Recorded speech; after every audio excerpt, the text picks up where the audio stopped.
नमस्कार दोस्तों।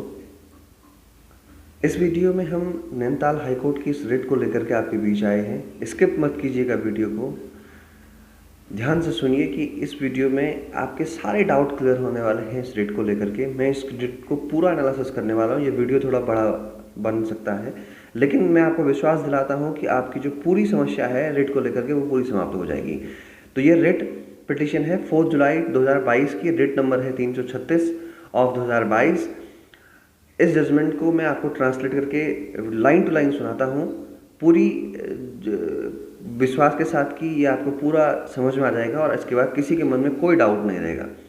तो चलते हैं, शुरुआत करते हैं। The primary grievance raised by the petitioner and argued before us is in respect of three questions which formed part of the question paper in respect of the Uttarakhand Combined State Civil Upper Subordinate Services Pre-Examination 2021।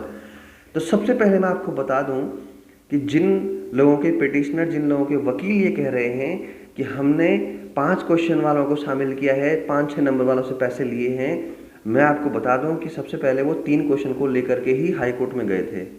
ठीक है, ये सबसे important आप समझ लीजिए। 3 question पे high court में discussion हुआ है। अब आगे चलते हैं।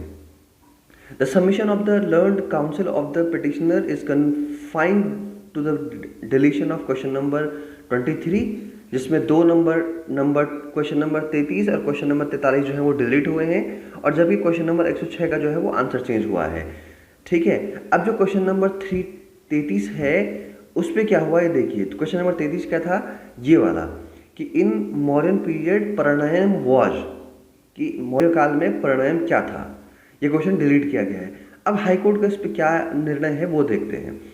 The aforesaid question has been deleted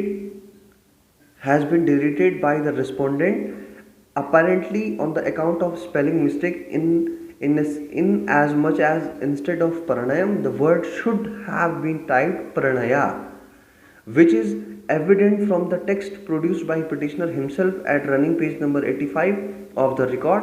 In the light of the aforesaid, we do not find fault with the respondents in deleting the question number 23। यानी हाईकोर्ट कह रहा है कि जो प्रणयम था वो प्रणया होना चाहिए था, और इसलिए क्वेश्चन नंबर जो 23 है वो डिलीट किया गया और वो सही पाया गया। यानी इसमें आयोग सही हो गया है कि क्वेश्चन डिलीट हुआ है तो सही हुआ है। तो यानी 3 में से एक क्वेश्चन क्या हो गया, डिलीट हो गया। एक क्वेश्चन में हाई कोर्ट सेटिस्फाई हो गया है। अब आते हैं अगले क्वेश्चन पे। अगला क्वेश्चन है the second question in respect of which the petitioner has raised grievance is question number 43, which read as follows: in which language the famous work of Raja Ram Mohan Rai Gift to Monotheist was written in, कि जो gift to monotheist है वो किस भाषा में लिखी गई थी। ये क्वेश्चन भी डिलीट किया गया था। अब इसमें क्या है, the submission of the learned counsel of the petitioner is that in the government publication produced by him before us, namely भारतीय स्वतंत्रता आंदोलन का इतिहास volume 2 at page number 236, the book states that the work तुह मुहाविद्दीन was first published in Parsi। ठीक है, आगे चलते हैं।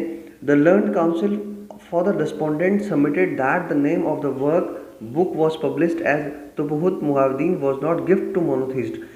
अब जो बच्चे समझ रहे थे कि वो क्या है, कि जो गिफ्ट टू मोनोथीस्ट है वो तुफहत मुवाहिदीन है, लेकिन वो कह रहे हैं कि ये नहीं है। Which was expression used to the question number 43। ये अलग अलग किताबें हैं। In the light of said confusion, the expert committee has decided to drop the question. Once again, we do not find any error in the approach adopted by the respondent।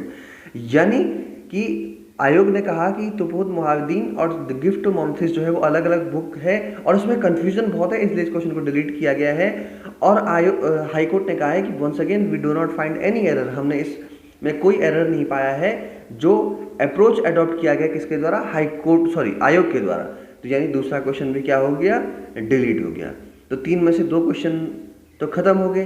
अब last question है the third question in respect of which the petitioner has raised the grievance in question number 106 which reads as follows. The Uttaranchal name change act, जो आपको पता है कि Uttaranchal name change act वाला question है, इसमें हाई कोर्ट का क्या निर्णय है? In respect to said question the first model answer as per the answer key was third C option 2006 और उसके बाद चेंज करके उसे डी नन ऑफ दीज कर दिया गया. The submission of the learned council for the petitioner is that the Uttaranchal Name Change Act 2006 received the assent of the governor on 21st December 2006. However, it was enforced from 1st January 2007. We are considered of the fact that it is not for this court to normally sit in judgment over the decision taken by an expert committee. At the same time, we cannot shut our eyes something that appears to us be incorrect, particularly when the question related to the law. इसमें high court ने कहा कि जो ये name change act वाला question है इसमें हमें देखना चाहिए, क्योंकि स्पेशली लॉ का क्वेश्चन है, कानून का क्वेश्चन है, इसलिए हम इस क्वेश्चन को ऐसे ही नहीं जाने दे सकते हैं. उसमें हाई कोर्ट ने सुप्रीम कोर्ट का एक केस का हवाला दिया, जो ये वाला है, state of Kerala versus Mrs मार अपेरम कुरी का जो केस है 2012 का, इसका रेफरेंस देते हुए आगे निर्णय दिया है. इसमें निर्णय देते हुए कोर्ट ने कहा है, the learned council for the respondent submits that in relation of the same question which was question number 47 book series a general studies, this court already dismissed about the writ petition. ठीक है, ये पहले भी एक writ Kamlesh Kumar versus others में delete हो गई थी, लेकिन कोर्ट कह रहा है कि हमारे सामने जब ये रिट आई थी कमलेश कुमार वाली, शायद जो ये एग्जाम गाइडेंस ने लगाई थी, इसमें जो है इस क्वेश्चन को लेकर के इतना डिटेल एनालिसिस नहीं किया गया था 2006 जो नेम चेंज एक्ट वाला था. ठीक है, इसलिए अब सुप्रीम कोर्ट कह रहा है कि हमने इसको अब देखा है, इसलिए हम चाहते हैं कि we accordingly dispose the writ petition while directing the respondent to place the matter which regard consideration of answer key in respect of question 106 booklet series D paper 1 for the reconsideration in the light of the present judgment and the judgment of the Supreme Court. The consideration shall take place with 2 weeks of the date production of the certified copy of this judgment. वो कह रहा है, high court ने कहा है कि 2 हफ्ते में अब जो है वो इस पर विचार करें. तो इसमें सीधे सीधे तीसरा क्वेश्चन जो है वो एक्सेप्ट हो गया है. उसमें कोर्ट का कहना है कि भाई लॉ का क्वेश्चन है, तो इसलिए हमें इसमें देखना बहुत ज़रूरी है, क्योंकि बुक्स क्या लिखती हैं उस पर मत जाइए. लॉ इन्फोर्समेंट होने का सबसे बढ़िया तरीका है कि वो गजट में कब छपता है, तो वो गजट को ही इंपॉर्टेंस दे रहा है, इसलिए वो कह रहा है कि उसके अकॉर्डिंग जो है उसके आंसर को क्या किया जाए, चेंज किया जाए. ठीक है, अब वो कह रहा है कि in the case petitioner and any other candidate is found eligible for such consideration he shall be permitted to participate in the main examination. अगर इस प्रकार से जो भी कैंडिडेट जो हैं वो 1 नंबर के दायरे में आते हैं या सही पाए जाते हैं, उनको जो है मेन एग्जामिनेशन में बिठाया जाए, और बाकी क्वेश्चन में भी बाकी रिट्स में भी सेम ही अप्रोच आगे एप्लीकेशन में लगाया जाएगा. तो आप सीधे सीधे ये मान के चलिए कि क्या हुआ कि आयोग ने ये मान लिया है कि 3 क्वेश्चंस में से 2 क्वेश्चन जो है वो सीधे सीधे डिलीट कर लिए गए हैं. अब अगर कोई भी आपको ये कह रहा है कि हम फिर से हाई कोर्ट जाएंगे, तो मैं आपको विश्वास दिलाता हूं कि वो सिर्फ आपसे पैसा कमाने के लिए कर रहे हैं. ऐसा कोई अब हाई कोर्ट इसको सुनेगा ही नहीं. सिर्फ ये 2006 नेम चेंज एक्ट वाला है, इस पर आयोग को अपना डिसीजन लेना है, और मैक्सिमम पॉसिबिलिटी है कि 1 नंबर वाले जो स्टूडेंट हैं उनको इसमें शामिल कर लिया जाएगा. जो पहले से इन हो चुके हैं उनके साथ कोई फर्क नहीं पड़ेगा, लेकिन जो 1 नंबर नीचे इसमें मेरिट आने की पॉसिबिलिटी अब हो गई है.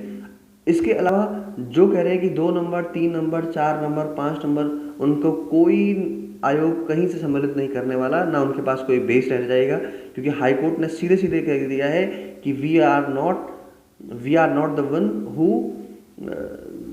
who looks in the matter of expert committee, जो हम एक्सपर्ट कमेटी के सुझावों को यहाँ पर जज करने के लिए नहीं बैठे हुए हैं. उनके जो निर्णय है वो हैं, लेकिन वो लॉ के बेसिस पे, वो क्वेश्चन कानून के आधार पे था, लॉ के आधार पे था, इसलिए उस क्वेश्चन को आयोग ने कहा कि हमें लेना होगा, और उसमें सुप्रीम कोर्ट का एक हवाला दिया गया है. इस वजह से उस क्वेश्चन को लिया गया, और उसमें ये है कि मैक्सिमम स्टूडेंट के फेवर में ये डिसीजन आएगा. तो 1 नंबर वाले जो भी हैं वो अपनी तैयारी जारी रखें। और ये उम्मीद आप समझ लीजिए कि आप पेपर काफ़ी पीछे जाने वाला है, वो 30% जो महिलाओं का जो आरक्षण है उसकी वजह से। तो इसलिए आपके पास टाइम भी होगा, आप लगे रहिए और मिलते हैं अगले वीडियो में एक नए कंटेंट के साथ। तब तक के लिए धन्यवाद, और इस चैनल को सब्सक्राइब जरूर करें, अपने दोस्तों के साथ शेयर जरूर करें। बहुत बहुत धन्यवाद।